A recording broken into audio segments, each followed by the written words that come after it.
Hello everyone, welcome to another interesting and informative session of the Analyst brought to you by Vajiram and Ravi. In today's session, we'll discuss 7 important articles as featured in the Hindu and Indian Express for your comprehensive understanding of the current affairs explained to you in the easiest language possible. The topics are as follows. From your analysis section, which also provide you the much important avenue to practice daily answer writing, in the first topic, we'll try to examine the origin and the evolution of the caste-based discrimination, specifically in the region of Tamilkam in our country. Then, in the second topic, we'll try to understand the various challenges which actually hinders the E30 or 30% ethanol blending target taken by the government of India and how the Brazilian model can actually act as a kind of an alternative here.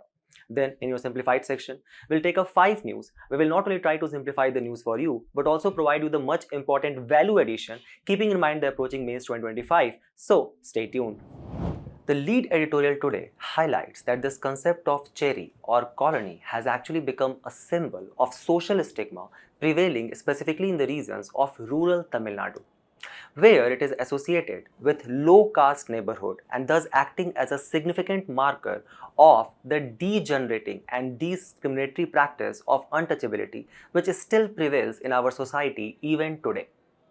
Thus, the Tamil Nadu's Chief Minister has announced that any such village names ending with cherry or colony and other degenerating caste references such as for example Palapatti or for example Pariyan Kulam is now actually going to be removed from the state records altogether. This discriminatory practice of untouchability forms an important component of your GS1 paper under the larger theme of social issues. So, the today's editorial itself highlights that how this classification or kind of stratification of society on the basis of high caste, lower caste and segregating them into the various regions or kind of isolated settlement actually kinds of evolves from the concept of varnashram system. And the article basically argues that such kind of classification of upper caste and lower caste and their isolation from the larger settlement actually started emerging in Tamilkam region or in Tamil Nadu region only from 12th century CE onwards, and thus in the Sangam age there was no such existence of caste system altogether. Now we are going to further dwell into the debate, but the question which actually arises in the mind of the many students is that what is this concept of varnashram system and how over a period of time it actually evolved into the caste system. So to understand that, we will refer to the basic NCERTs, and first and foremost we'll try to make ourselves familiar with 3 terms. The first term is kul, the kul which basically stands for families. The term Janati, from where the Jati will eventually emerge, which stands for the larger network of the kinfolks which belongs to the same extended family. The third is the term Vamsha, which is basically used for the lineage based upon birth. So if we refer to the Indologist Max Muller, he basically classifies the Rig Vedic period to be existed around 1500 to 1000 BC. Followed by the later Vedic period which started from 1000 and existed till the origin of Mahajanpadas, that is 600 BC. Now for these 2 specific periods we have certain particular set of scriptures with which we try to interpret the existence of society at that point of time. For example, for Rig Vedic period we have texts like Rig Veda, Yajur Ved, Athar Ved and Samved. For later Vedic period we have texts like Brahmanas, Aranaka, Upanishad and various Vedanga texts. So the idea is that as the society started expanding in the time period of Rig Vedic, there was a need which was felt by the people at that point of time to actually divide the society into various socio-economic division based upon the kind of the occupations which they were performing. And a reference is specifically made to the Purushukta hymn. The Purushukta hymn which basically consists in the 10th mandala or the 10th chapter of Rig Veda, which is actually considered by various historians as a later interpolation altogether. So this Purushukta hymn which we find in the 10th mandala of the Rig Vedic period actually tells us about the concept of Purush. What is Purush? Purush is basically an all-pervading entity which existed, which exists, and which is going to exist in the future as well. This is exactly the concept of Brahman which was given to us by Adi Shankaracharya, the same Brahman from where the concept of Brahmand or the universe will eventually originate.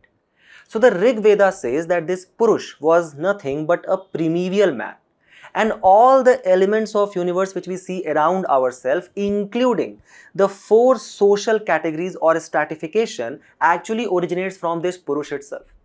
So for our basic understanding, we can basically say that, okay, this Purush was nothing but the Big Bang which took place 13.8 billion years ago, the all-pervading entity. And from this concept itself originated 4 such social stratification. So the people who are writing Rig Veda, they are basically establishing that because this classification is being derived from the concept of Purush, it is going to be eternally applicable across the generation. Thus, from 4 different parts emerge 4 different categories of Varnas. Brahmanas from the mouth, Kshatriyas from the arms, Vaishya from the thighs, and Shudras were born from the feet. Now, even in our today's society, such classification of society based upon the kind of occupation which we perform and a hierarchical order actually still exists. For example, there are politicians, then there are bureaucrats, then there are teachers, then there are unemployed people. But the point is that such classification is not uniformly imposed for eternity. So there do exist a concept of social mobility in today's time. For example, you guys can work hard, clear a government examination, and thus you guys are very well capable enough to actually kind of improve your socio-economic position in the society. And that is actually guaranteed by the fundamental law of the land, that is Constitution itself. Under the Article 15 and Article 16, it specifically prohibits the state that the state cannot discriminate on the basis of birth, caste, religion, etc., sex. So the point is that now we have the concept of social mobility, but what if such classification is imposed by the birth or lineage itself, Vamsha itself? That actually becomes the problem. And that actually started happening with the development of the concept of Dvij in the Brahman text or later Vedic text, such as for example Panchavamsh Brahmana and Shatpad Brahmana, where it said that the upper 3 categories that belongs to Brahmanas, Kshatriyas, Vaishyas, they can actually are eligible enough to wear a sacred thread called as Upayanana, as well as they can perform the various ritualistic sacrifices of that point of time. Thus, these are the people who have access to formal education. These are the people who can be employed at various administrative posts at that point of time. As Shudras are not included in the concept of Dvij, it basically means that by the birth itself, we completely excluded a section of society from any meaningful livelihood altogether. So there is a kind of a restriction on their growth which is being imposed upon them from the concept of birth. And this stratification further evolved. So what are the roles and the occupations which these Shudras can do? That is described in the Aitreya Brahmana, which says that these Shudras are actually born to serve the upper 3 Varnas. So basically kind of instilling the concept of slavery altogether. They were basically considered not eligible to perform any kind of Vedic rituals. And thus they were not included in the concept of Dikshit. Who are these people who are Dikshit? Basically the 3 upper Varnas, and these are the people who can be considered as pure. Thus, the concept of purity and pollution was created, where these Shudras who were performing various kind of other activities at that point of time were actually kept in a kind of a polluting category. What were their roles? So there are some specific terms mentioned in this Aitreya Brahmana, such as for example, one is Yath Kam Vad, where these Shudras can be beaten by the upper 3 Varnas on their will. Or for example, Purush Med. So in the list of the sacrifices which shall be given to perform any kind of yajnas, there is a concept of Purush Med, where these Shudras can also act as an entity of sacrifice. Thus, various historians actually interpret that these Shudras were nothing but the non-Indo-Aryan tribes or the aboriginal people of our country, such as for example the Kirtas, Nishads and Malich. Over a period of time, if you guys observe that till now we are only discussing about the Varna system, it eventually started evolving into the concept of Jati because of the kind of a concept of Varna Samkara or the intermingling of Varnas which took place. So for example, even at that point of time, people might be falling in love. They had the time at their disposal. They were not UPSC aspirants. So for example, Anulom and Pratilom marriages might have started taking place. Where let's say for example in Anulom, there is an upper Varna male who is basically marrying a lower Varna female. Or for example in Pratilom, there is an upper Varna female who is falling in love and marrying lower Varna male. This was obviously not approved by Dharma Shastra. This was still approved. So because of this intermingling of Varnas, the new Jatis started emerging. Then if we refer to the Tujuk-e-Babri, which has been written by Babur, a kind of an autobiography, he basically mentions that how there are villages, and in this one village there is whole one caste, the people of same Vamsha or Jati, which are basically living together, who basically perform a similar kind of occupation. So because of this hereditary nature of craft and occupation, there might have been specific Jatis which have emerged. For example, Lonkara, Suvarnakara. Then let's say for example, as these Vedic people with the use of iron technology, they started clearing the forest. They started assimilating various kind of tribal groups as well who were living in this forest.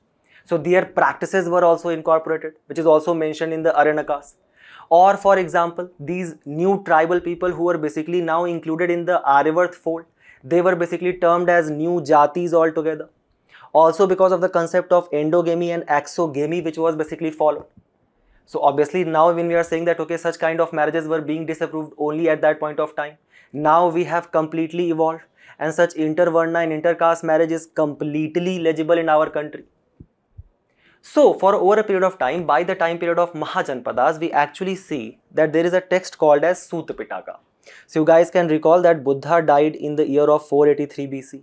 Then a large assembly, the first Buddhist assembly or Sangiti was actually convened in the region of Rajgir by the Haryanka dynasty ruler Ajatashatru, where the compilation of two Buddhist texts, Sutta Pitaka and Vinaya Pitaka took place.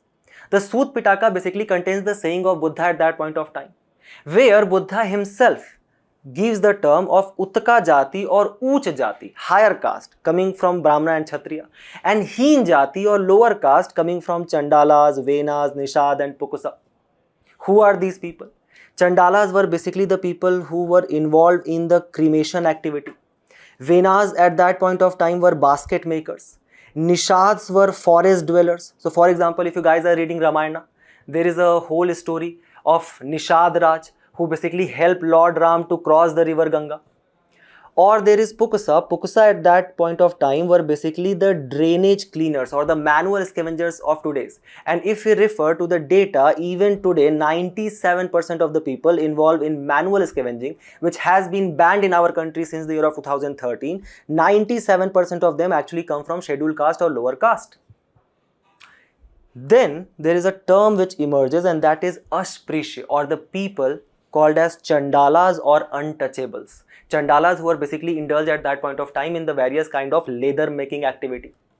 So now we see that the concept of higher caste and lower caste was already established in the North India by the time period of Buddha himself. But does this social stratification was very solid? There was no social mobility at all. It was basically perpetual in the nature, like a pervading entity coming from Purush. The answer is no, because see, for example, what is happening that by the time period of northern black polished ware, where there is now large scale use of iron technology. So now the people are able to clear the forest in the very fertile Gangetic belt. So there is large scale cultivable land which is actually lying fallow at that point of time, which can be cultivated and from which there can be a significant revenue which can be incurred to the state. And that is why in Arthashastra, Kautilya specifically suggests for a term that is Shunya Nivesh, or basically investing in a zero, where he says that such Shudras who were not basically categorized into the people who can actually, kind of practice cultivation at that point of time, even they shall be included into the practice of cultivation. So there was not such a strict social discrimination which was imposed on such Shudras. That is also kind of reflected in the story Charudatta of Mrichkatika. This particular story, which belongs to the 4th century CE, written by Sudraka, it actually tells that the protagonist, who is the protagonist? Charudatta. Charudatta is actually said that he was a Brahmana. At the same time, he was a Sarthavaha or the merchant or Vaishya as well. So the people were also basically kind of performing various kind of activities which were not kind of specifically referred by the scriptural text at that point of time. But at the same time, this kind of isolated settlements where these people, these untouchable, these Shudras, they shall be living in kind of an isolated settlement outside the village. Why? Because they are basically the people who can pollute the other people. The concept of purity and pollution. That particular term is Apapatra, which actually emerges in Manu Smriti. Apapatra is basically a term which categorizes the people who are living in isolated settlements. Why? Because they belong to either Chandalas or Shudras. So the today's article basically suggests that how by the time Europeans came, so for example on the specific date of 17th of May of 1498, when Vasco da Gama is arriving in our country, leading to the Portuguese colonization of Goa by the year of 1510. A question to all of you here, under which Bijapur Sultan the Goa was occupied by the Portuguese? So when they are occupying this region, they basically started imposing the concept of racial stratification, right? The racial superiority, where they said that because of their fair color, they are basically racially superior to us, and thus they shall not be indulged with the Indian people. And thus they started establishing colonies based upon races. Similarly, over a period of time, they actually started identifying that even among the Indian, there exists a disunity on the basis of high caste and lower caste. So this casta term, the caste which we use today, the casta term of Portuguese actually describes the racial stratification which was imposed by Portuguese first and then by later other European people, thus leading to the establishment of colony called as Cheri in Tamil Nadu. Where the editorial today highlights that how over the years this word colony or Cheri, which earlier referred to the elite spaces of foreigners, it actually transformed to the localities of ostracized lower caste Indians over a period of time. So the today's editorial specifically talks about that how such concept of untouchables and isolated settlements was not present in the Sangam age. A question which might emerge in your mind at this point of time is that what is Sangam age? Sangam age, which you guys might be reading very frequently these days because of the discovery of Vagai civilization which has taken place.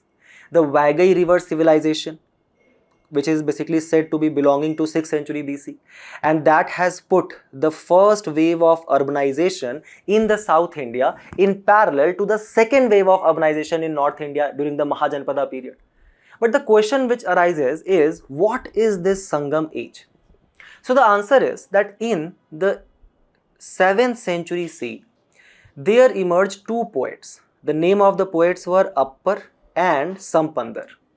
These were basically Nayanmar poets or Shaivite poets, and they were basically writing the Nayanmar or Shaivite text called as Thevaram. So when they were writing this Thevaram, they basically said that whatever learning which we are basically kind of writing under this text of Thevaram, we are deriving it from the large Sangam assemblies which took place. They said that these Sangam assemblies took place for 9,990 years, which was basically attended by 8,548 poets, where overall 2,381 poems were written, and all of these assemblies took place under 197 Pandyan kings, Pandyan rulers, which basically were ruling with their capital from Madurai.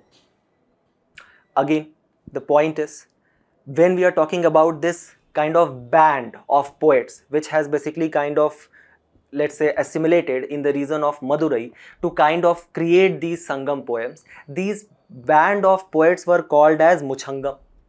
And the kind of the Bardic people, the nomadic people at that point of time, who basically kind of lent their folklores to these poets, they were called as Valiyars and Paniyars.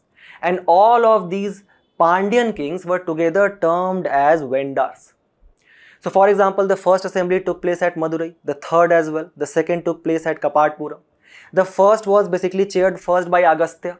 So if you read Rig Veda, Agastya is considered to be the first rishi who actually crossed the Vindhya range and moved towards the South India, and later by the god Shiv himself. No books survive from the first text, first assembly. Second assembly was presided by Agastya and then Tholkapiyar, who basically wrote Tholkapiyam.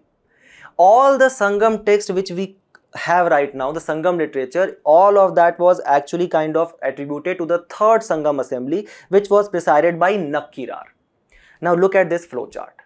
The Sangam poems are basically categorized into two categories based upon the nature of the poem. So if, let's say for example, it talks about the society, the love which existed at that point of time, the relationship, that belongs to the Aham nature.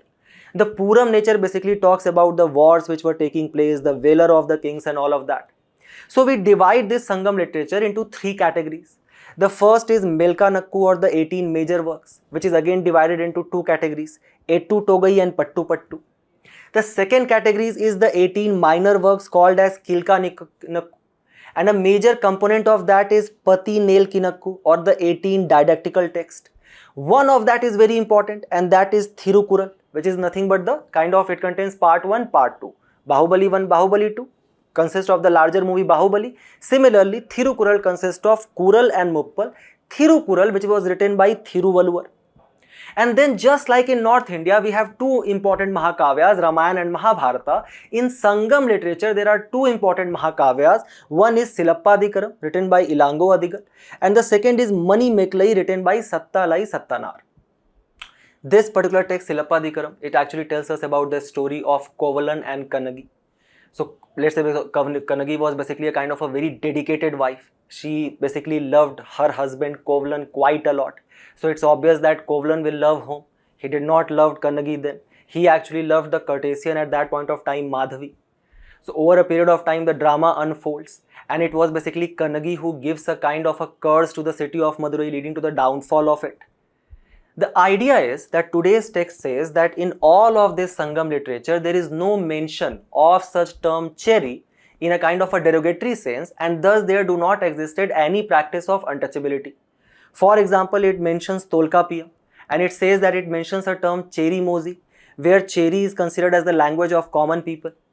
Or for example, the Pati Nilmiknakku, it has only copious references to Cheri. Nowhere it basically talks about caste-based discrimination or untouchability.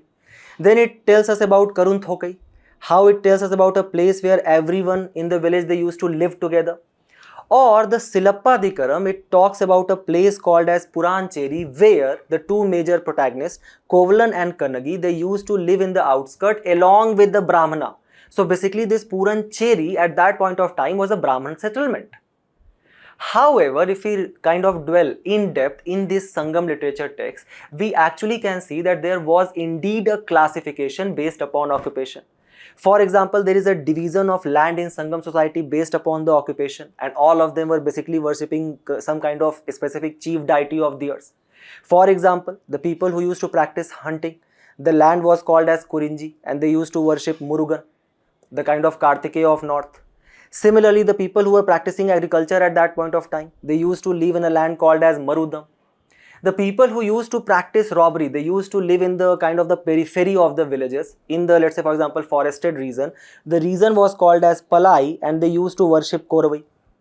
Thus, there existed a kind of occupation-based classification of caste even in the Sangam society. Like for example, the ruling class was called as Arasar. The people who were basically practicing polity and the religious, the Brahmanas of north, they were called as Anthanar.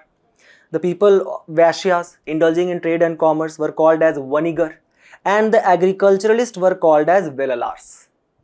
Thus, the today's article suggests that how over a period of time this classification further got stratified and consolidated, and thus by the 12th century CE there comes a text. The text is called as Periya Puranam, written by Sekizar, which specifically mentions a settlement of untouchable at the outskirts of the villages, and that is called as Thindacheri.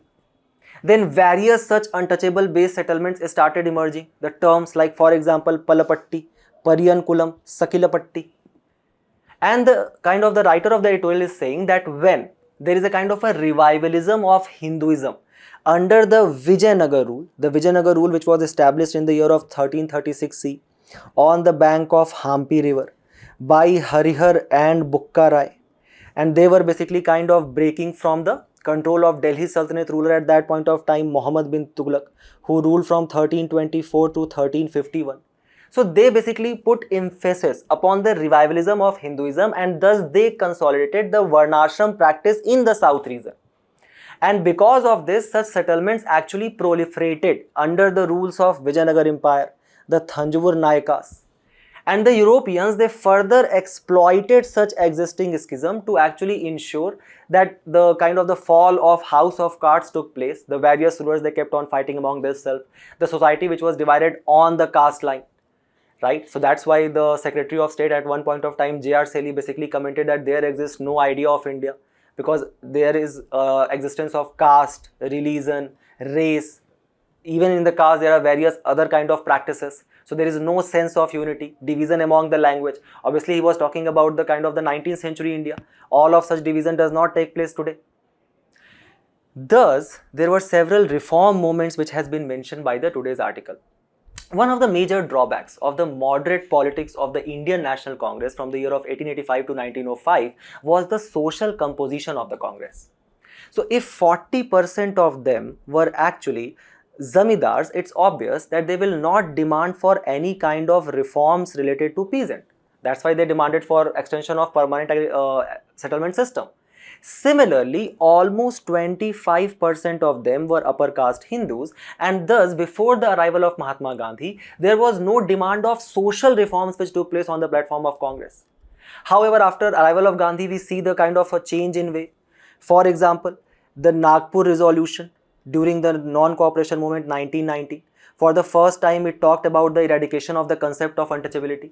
And specifically after the signing of Pune Pact in 1932, Gandhi took active steps to call them Harijans, these untouchables, as Harijan.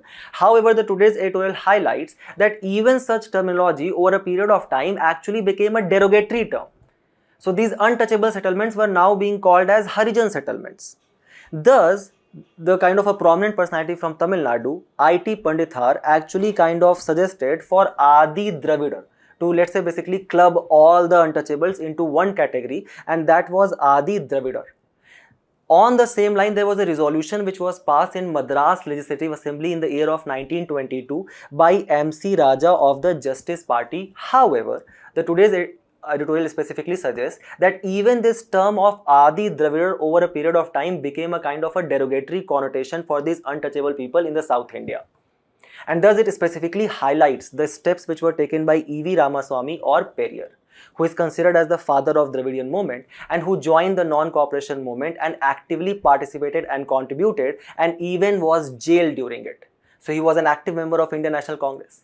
But it was a kind of a discrimination which he faced coming from a lower caste in the Kanpur session of the Indian National Congress in 1925. If anyone can specifically comment who presided this particular session, a very prominent one, he basically left Congress and gave the call of no God, no religion, no Gandhi and no Congress, and thus launched various movements for the upliftment of untouchables and lower caste people in the region of Tamilkam and Tamil Nadu, such as, for example, self-respect movement in 1925 and the creation of Justice Party in 1939, which eventually evolved into Dravid Kagzam in 1944 and changed its name to Dravid Munnetra Kazhagam in 1949 by C.N. Annadurai, the same party to which the current Chief Minister M.C. Stalin actually belongs to. What are the steps which are taken by the government of India in this regard? So first and foremost, we are kind of directed by our constitution itself, Article 40, which establishes right to equality, and Article 17, which completely abolishes the practice of untouchability in our country. And this is enforced by the government of India through the Act of Protection of Civil Rights Act 1955. And any such atrocities which are being committed on such people of the lower caste, any derogatory term which are being used, there is a specific act to prevent all of this and penalize all of that, that is Prevention of Atrocities Act 1989. The government also emphasizes that how it is trying to skill the people from such marginalized community, specifically under the Pradhan Mantri Kaushal Vikas Yojana, to actually create employment for them, to increase their socio-economic occupation-based mobility in our society. And on the very same line, there was a committee which was formed called as Sachar Committee, which actually said that we need to create a strong data for such lower caste people, a caste data bank, which has actually led to the demand of the caste census, which you guys keep on reading about, to actually, kind of proliferate into database policy making. So try to attempt this particular question on this regard, and we move forward to the next news, where India has befilled or achieved its ambitious push for E20 petrol blending target, or blending 20% ethanol into petrol by the year of 2025, even though the target was set for the year of 2030, and thus we are now targeting for E27, or 27% ethanol blending in petrol based upon the Brazilian model, and this ethanol blending forms an important component of your GS3 paper under the larger theme of energy sector. The idea is that when we are seeing 27% ethanol blending, it basically means that if you guys will buy 1 liter of petrol in the future, almost 27% of that will comprise of ethanol. Ethanol, which is a very important type of biofuel. So what is a biofuel? Let's first try to understand that. It basically means any kind of fuel which has been created through the fermentation of biomass. What is biomass? Biomass can be your wood, agricultural waste, animal waste, municipal solid waste, any kind of oil seed crops, or even the algae material. Now all of these feedstock, it is vastly available to us and is actually considered replenishable in the nature. That is why we considered biofuel as an important component of renewable energy sector, in contrast to the various kind of fossil fuels such as, for example, petroleum, diesel, natural gas, for which we have limited supply. Now keep this in mind that if you refer to the data provided to us by International Energy Agency, India is almost 87% import reliant on these fossil fuels. So obviously that is costing a huge exchequer on our balance of payment. Now just have an imagination where we can actually kind of, let's say, resurface or kind of change this fossil fuel dependency into the creation of more biofuels. Don't you think that it will actually significantly save our foreign exchange and thus enhancedly boost our foreign exchange? So that is exactly the idea on which the Ministry of Petroleum is actually working upon. Now when we talk about the biofuel, there are various types of biofuels. So for example, we can convert it into liquid or gas to actually use it by two methods. One is fermentation method, through which we create ethanol, and through the deconstruction method, where we can use high temperature and low temperature technology. The low temperature technology followed by hydrolysis gives us various kind of biofuel chemicals. Or for example, the use of high temperature, if we use gasification technology, it will lead to hydrogen gas. Or for example, the process of pyrolysis and hydrothermal liquefaction, that leads to biochar and bio-oil. Very recently, this biochar was actually in the news. Why? Because the article specifically highlighted that how India is actually producing 600 million metric tons of agricultural residue every single year and 60 million metric tons of solid waste, the burning and dumping of which actually releases various kind of greenhouse gases such as, for example, methane, nitrogen oxide, carbon dioxide. So if we start even using 30 to 50% of this agricultural residue and solid waste which we are generating every single year, that will eventually lead to 15 to 26 million metric ton of biochar, which will eventually translates into the carbon sequestration of 0.1 gigaton of carbon dioxide annually, and will produce bio-oil which can actually offset almost 12 to 19 million metric ton of diesel or kerosene requirement. Further, 2% reduction in the fossil fuel based emissions as well. Thus, don't you think that such biofuels are an integral part of achieving our Panch Amrit target as well, to become a net zero emitting country by the year of 2070? Similarly, there exist 4 important generations of biofuel.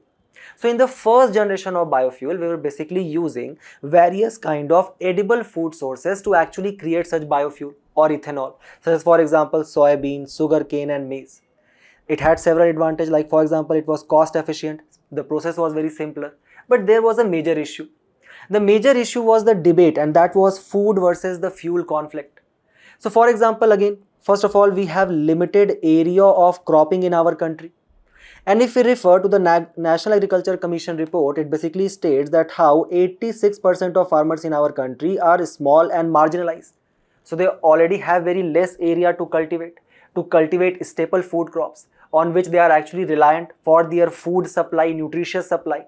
So don't you think that such diversion of cultivable area to such generation of biofuels, the first generation biofuels, could have significantly impacted the food and economic security of our country? That is why India switched to the second generation of biofuels, which is basically generated from lignocellulosic biomass and other waste streams, including the industrial waste. Or for example, even the crops which we are using, like for example, cassava, corn, your broken rice and wheat, rotten potatoes, bamboos have been recently included as well. So that basically solved this particular concept of food versus fuel conflict altogether. There are third and fourth generation as well. The third generation of biofuel, which is actually created through the use of algae and cyanobacteria, or fourth generation of biofuel, which is basically created by genetically modified crop. But here lies a major problem. The problem is that to actually kind of create such third and fourth generation of biofuels, first and foremost, there is a kind of a huge scale science and technology upgradation which is required, and that is very high capital intensive. There is a long gestation period as well. So currently it is economically unviable for our country, and that is why we are majorly focusing upon creation of ethanol through this second generation biofuel technology. Now, for this purpose, the government launched National Biofuel Policy 2018. So as per a recent article published in the PIB, the Minister of Petroleum and Natural Gas has specifically stated that how such impetus upon ethanol blending program was actually incurred only after the year of 2014. So for example, by the year of 2014, the total ethanol blending taking place was only 1.5% of the petrol. Now, India set up a target under the National Biofuel Policy, through which we achieved 10% ethanol blending target by the year of 2022, and now we have achieved the 20% target by 2025 itself. So now we are basically looking at the phase-wise development to E25, 27 and E30, for which under the National Biofuel Policies Directive, the government has directed the oil manufacturing companies that they shall procure ethanol from the domestic sources itself. There is a specific notified administered price for the ethanol to make sure a kind of a regular revenue for the farmers as well as the kind of the plant generators who are involved in this business. Then there is no kind of particular taxes or tolls duties which are imposed upon the movement of ethanol. So it is basically listed under the free movement under Industries Act of 1951. Then to, let's say for example, when we are integrating this blended petrol into the vehicles, they shall also be kind of created in such a way that they can adapt to it. These kind of vehicles are called as flex fuel vehicles, flex fuel engine vehicles. So now to create those engines, they have been incorporated into the production linked incentive scheme. And for further use of sugar molasses, that is basically a kind of a huge agricultural residue and waste which is generated by India every single year, the government has launched Sugar Development Fund for the various ethanol projects. And that has basically proliferated into the various kind of advantages, such as for example, the government is focusing upon the waste to wealth generation concept, use of agricultural and municipal solid waste, which we basically end up dumping in the landfills, or for example, reducing our import dependency on crude oil. So as per the recent data of the month of May 2025, the crude import has reduced by 238 lakh metric ton between 2011 to 2025 because of the use of biofuel. Similarly, it has led to huge employment generation. So for example, the collection of these residue leading to the creation of plants nearby the vicinity of the village, the various kind of refiners, the kind of the collectors of those refined oil, various employments are being generated around this particular sector, leading to around 1.2 lakh crore income to the farmers in the last 14 years. Similarly, it has significantly enhanced our balance of payment as we has kind of saved almost 1.4 lakh crore in the foreign exchange. Further, the directive given by the Ministry of Petroleum very recently in the month of August itself is to create Annadatas into Urja Datas, where it is saying that now there is another blending mandate which they are imposing on the international flights, that they shall use the petrol which is at least 1% blended, and by the year of 2028 they shall increase it to 2%, further scaling as the supply of this particular ethanol actually stabilizes. Then there are other steps taken as well. For example, under the sustainable alternative towards affordable transportation, the government is ensuring that all the oil manufacturing companies, they shall procure such ethanol from the domestic sources. Second, under the Jeevan Yojana, the government is basically kind of creating various kind of integrated ethanol blending plants across the various sectors. Third, under the Gobardhan scheme, which basically put impetus upon the waste to wealth concept launched in the budget 2023, where now we are basically creating such refining plants within the vicinity of the rural areas.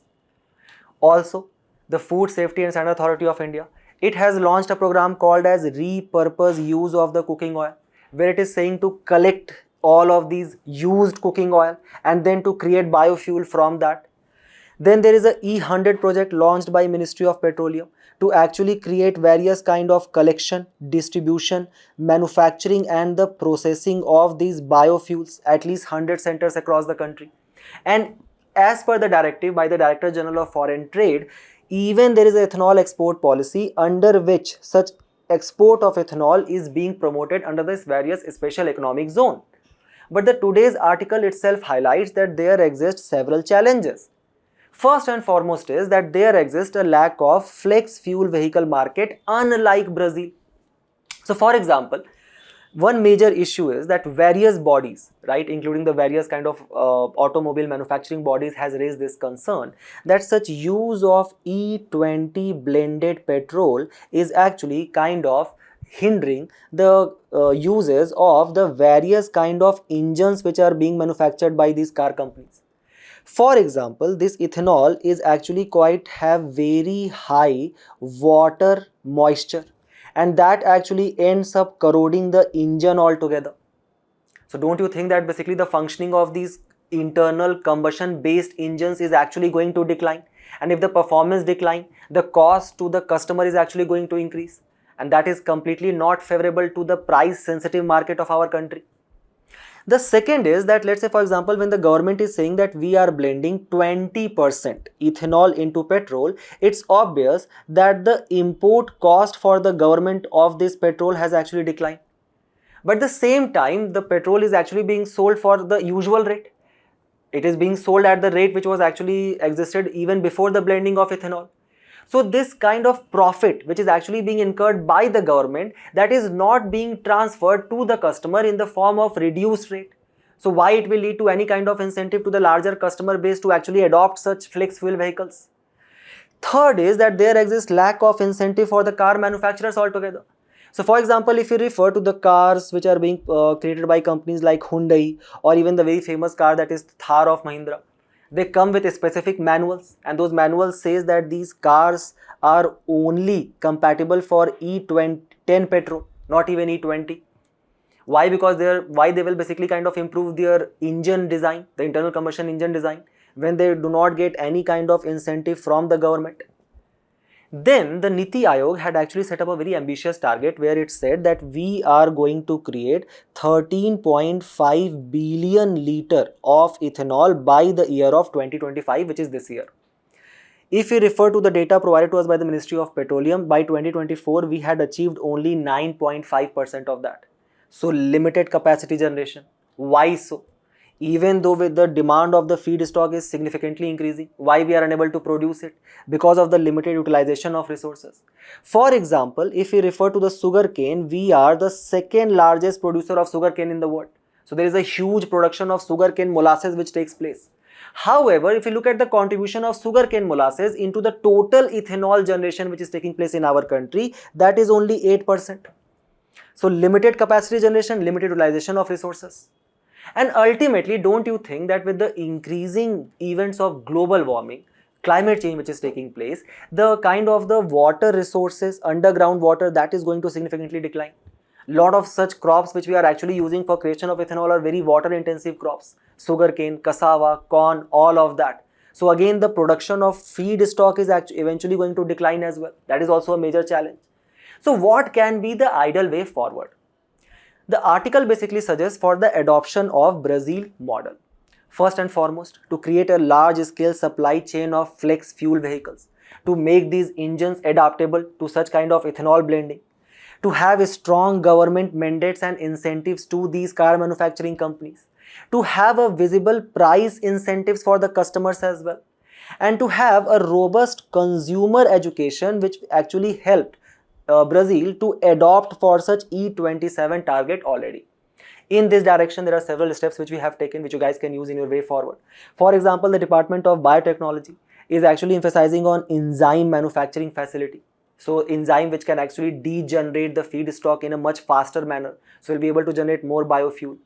On similar line, Bio E3 policy has been launched by the Ministry of Petroleum, where bio foundries are being created to develop more feedstock. And ultimately, India has also launched in the G20 summit the Global Biofuel Alliance, where we are trying to basically kind of create a supply chain across the feedstock supply, as well as kind of transfer of technologies of flex fuel vehicles. And various countries, approximately 20 plus countries, has actually agreed to join this Global Biofuel Alliance as well. So keep all of this in your mind, attempt this particular question, and we move forward to the next news, where we are going to read about a very important transnational infrastructure project in the news today in the explained article, and that is India, Middle East, Europe corridor. Why it is in the news? Because last week, India's National Security Council Secretariat hosted the officials from the countries like USA, UAE, Saudi Arabia, France, Italy, Germany, Israel, Jordan, and the European Union to actually discuss the progress on this India, Middle East, Europe economic corridor. The corridor, which is actually expected to cut the shipping time from India to Europe by almost 40% compared with the traditional Red Sea route through the Suez Canal, which will take place, which is an ambitious idea which can potentially change the map of the global shipping altogether. The idea, which was actually proposed by India in 2023 G Summit, which we hosted in New Delhi. What is this idea? What is this concept about?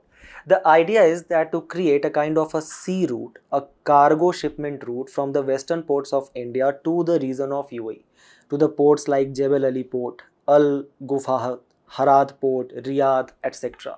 And then create a kind of a rail route from here, transporting to various countries, let's say for example Jordan, Syria, and ultimately reaching to the Haifa port of Israel, and then again connect a kind of a sea route through which will traverse the whole Mediterranean Sea and reach to the Greece and the Italy region, through where we'll again use the rail network, the well developed rail network in the European region.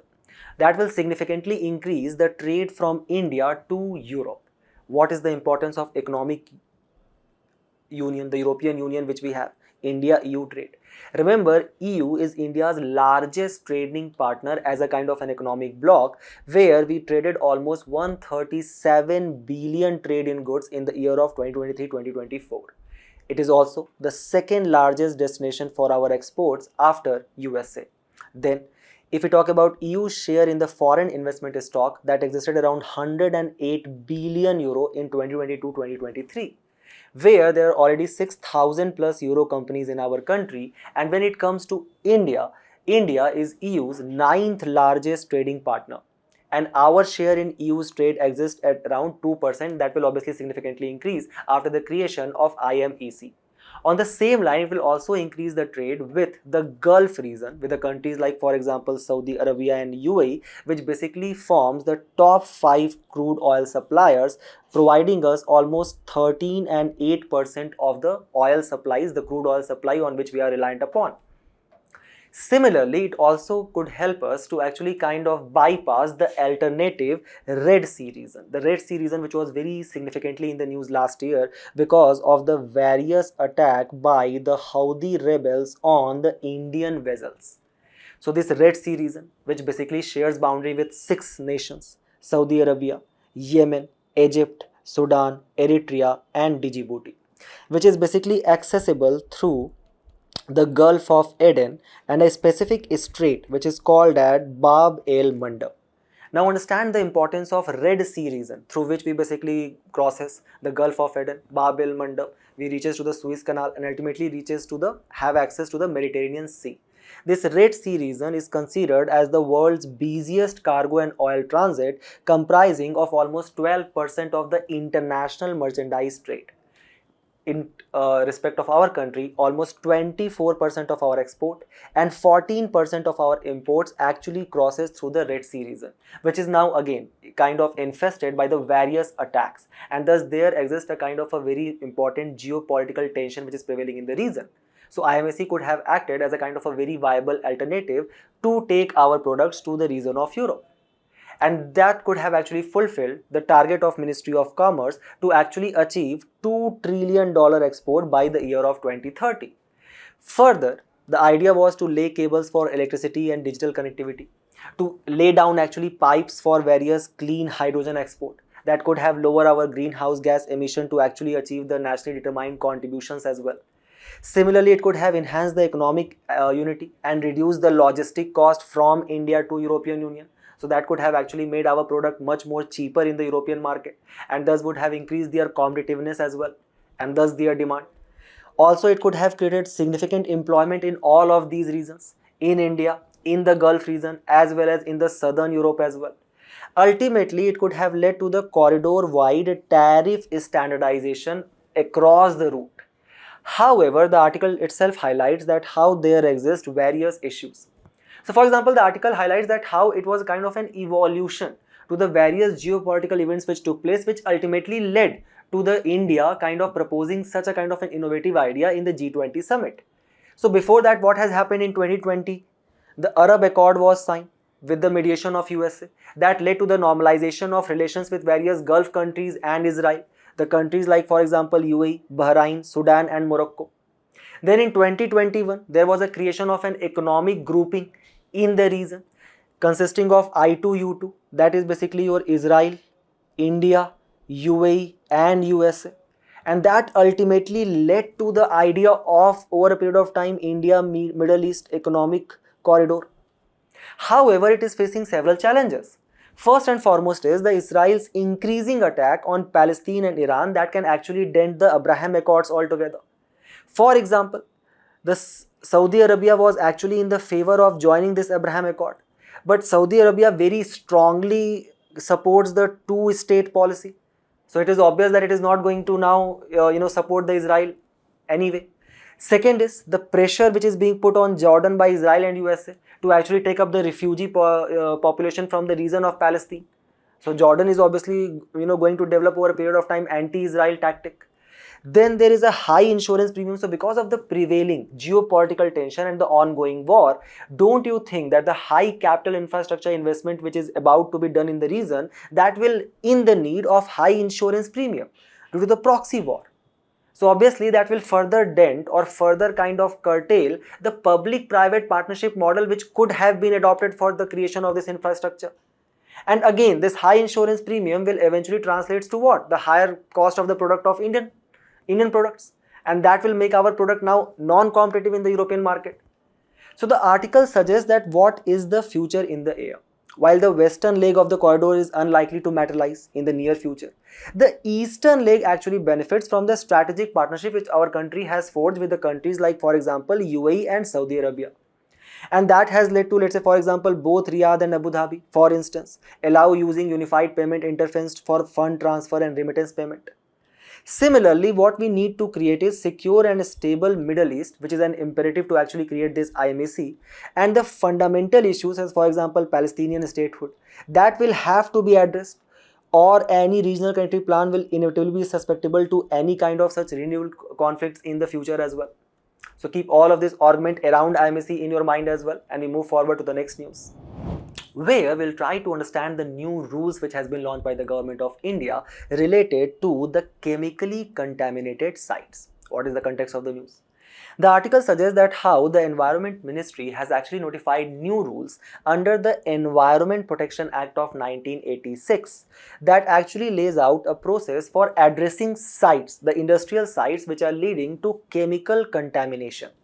The name of the rule is Environment Protection Management of Contaminated Sites Rule 2025, which has actually given a kind of a legal structure to a process of addressing such chemical contamination.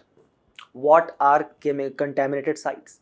So if we refer to the definition given to us by the Central Pollution Control Board, it states that these are the sites where hazardous and other wastes are being dumped historically, leading to the contamination of nearby soil, groundwater, surface water, etc. These are the various hazardous waste, which basically includes heavy toxic metals such as, for example, nitrates, fluorides, iron, arsenic, lead, chromium, cadmium, etc. This particular data just refer how the number of the affected districts, they have been significantly increased, which are being affected because of these heavy toxic metals which are released by these industries. CPCB has specifically identified 103 such sites, including landfills, dumps, waste storage, and various treatment sites as well. So the next aspect is that what such soil contamination, groundwater contamination with such heavy toxic metal, what is the impact of that on a human health? So such heavy toxic metals actually translates into various disease among us. For example, the kind of contamination by lead leads to neurological underdevelopment and is also a carcinogenic event. So over a period of time that can actually eventually develop to cancer. Second, the kind of exposure to mercury, it leads to Minamata disease, which basically leads to damage and impairing the organs of the body. Or for example, the arsenic contamination lead to various kind of skin diseases like melanosis and keratosis. Similarly, the cadmium exposure leads to Itai disease, which causes brittle bones and kidney damage. And such exposure to zinc leads to affection of the pulmonary system altogether. So the article says that what was the necessity of such rules? First and foremost, if we refer to the data provided to us by Observer Research Foundation, it has basically said that how there is a complete dearth of data when it comes to the kind of such heavy toxic metal pollution which is being caused by the industries. But these rules were actually notified on the basis of capacity building program which was launched by Ministry of Environment for Industrial Pollution Management, where 3 specific targets were set. First was to create inventory of such probable contaminated site. Second was to develop guidance document for assessing and remediation of such contaminated sites. These 2 steps have already been taken. That's why we have identified 103 such sites. The third step was to actually create institutional and financial framework for such remediation. On the basis of that, the new rules has been kind of notified, where it basically kind of lists down the responsibility of various authorities. Like for example, what is the authority of district administration? Its responsibility is to prepare within 6 months, 180 days, a report on such suspected contaminated sites around the industrial area. Then a state board will come into the picture. It will do a preliminary assessment within the 90 days and will try to see that yes, whether this particular site is contaminated or not, whether it is crossing the kind of recommended levels as per the World Health Organization. If it says that yes, as per the preliminary assessment, this particular site seems to be contaminated, then in the next 90 days or 3 months, it should do the confirmation of the very same. And that will be done upon the basis of 189 hazardous chemicals which are listed under the Hazardous Waste Management Rules of 2016. If it is found that any of such chemicals in these contaminated regions around the industrial areas are actually exceeding the safe level, then there will be complete restriction on the accessing of the sites by the industries. Then a reference organization will kick in, a kind of a body of an expert, and that will create a kind of a remediation plan. 2 kind of liabilities will be imposed upon the polluter. The first is compensatory liability, where they are liable to pay for the damage which they have done to the environment under the EPA 1986, and criminal liability under the Bharatiya Nyaya Samhita if it is found that any such contamination has led to loss of life or it has significantly damaged any property of national importance.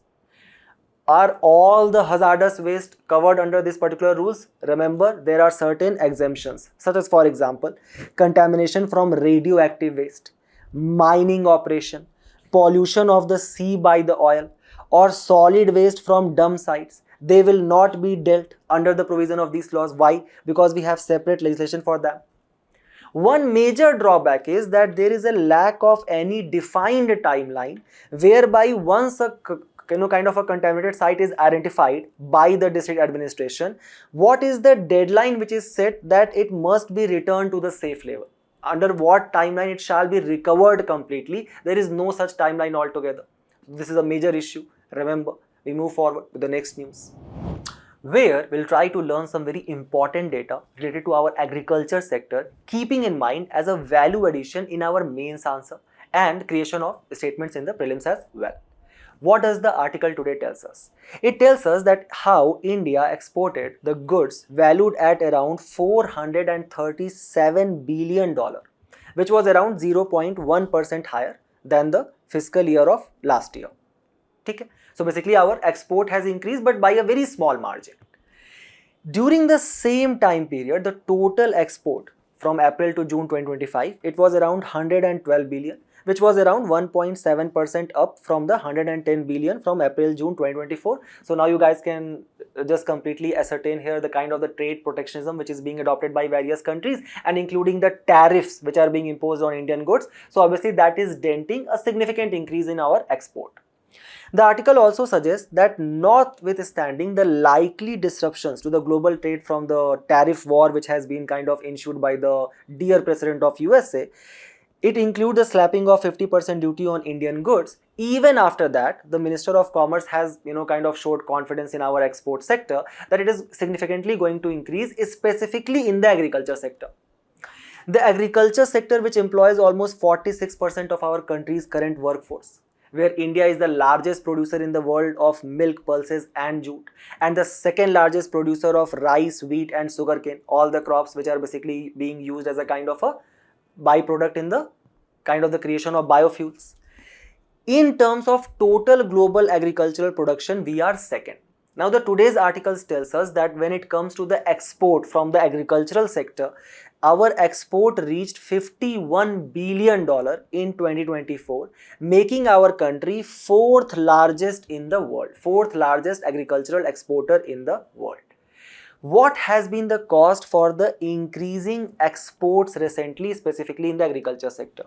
It states first of all what government had done. It had put a lot of restrictions on various kind of staple crops, like for example rice, because there was a huge inflation which was taking place in our economy.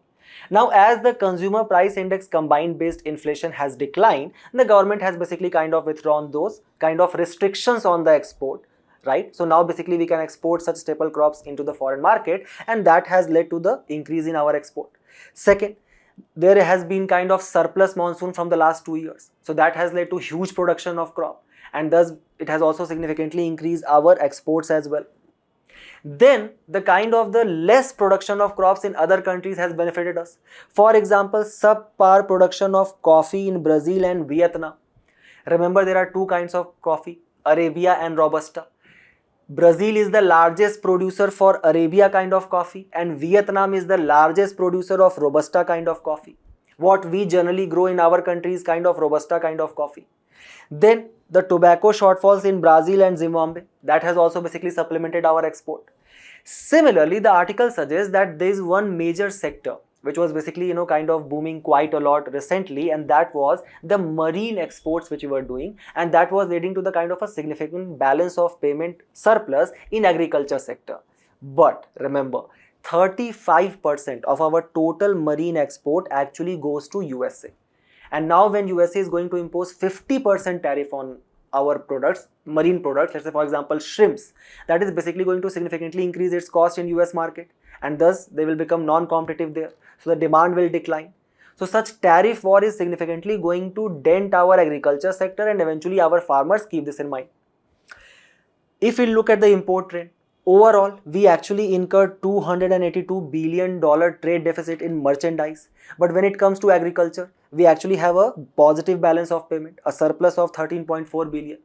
The major kind of export items from our agriculture sector. So just look how it has significantly kept on increasing in the last few years.